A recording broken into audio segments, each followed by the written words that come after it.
From Georgia, Mr. Hice, for his 5 minutes. Thank you very much, Mr. Chairman. Appreciate you conducting this hearing. As you are aware, Georgia is a member of the Atlantic States Marine Fisheries Commission, which was formed through an interstate compact ratified by the states and approved by Congress in 1942. The Commission's Artificial Reef Subcommittee has played a key role in developing and implementing artificial reef programs in member states. And representatives from both the Department of Interior and NOAA serve on these subcommittees, and they lend their experience and expertise in the Rigs to Reef program.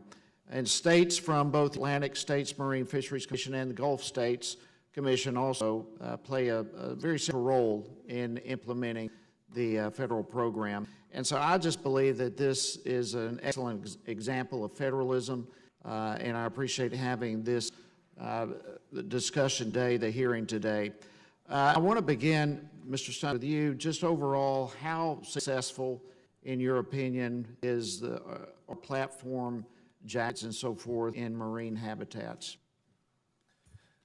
Thank you for recognizing me. Very successful. Our research shows very positive outcomes of the Rigs to Reef programs and artificial reefs in general, whether that's producing new fish biomass to enabling access for diving and other recreational opportunities. Certainly from the environmental standpoint, there's benefits. That's a major economic driver as well.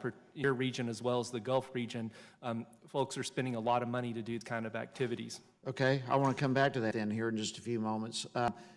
How do you measure success in the marine habitats?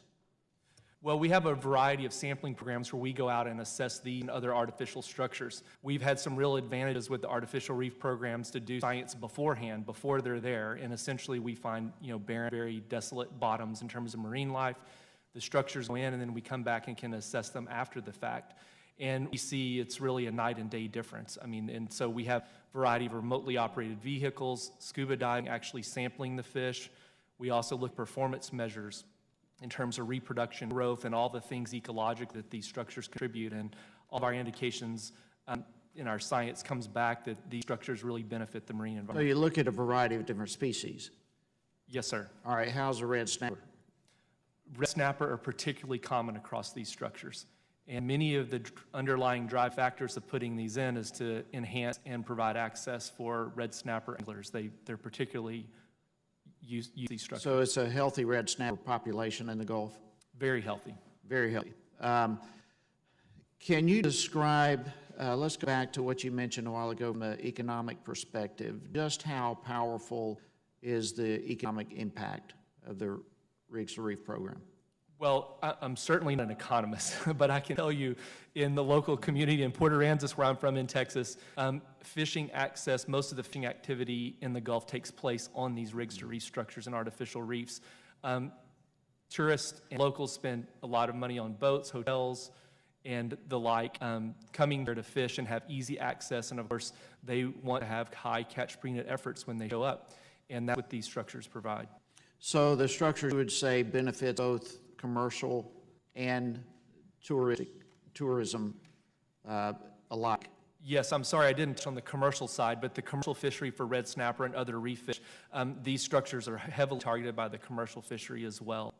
Okay, what would the addition of more artificial reefs do? And what's the plan, the thinking there?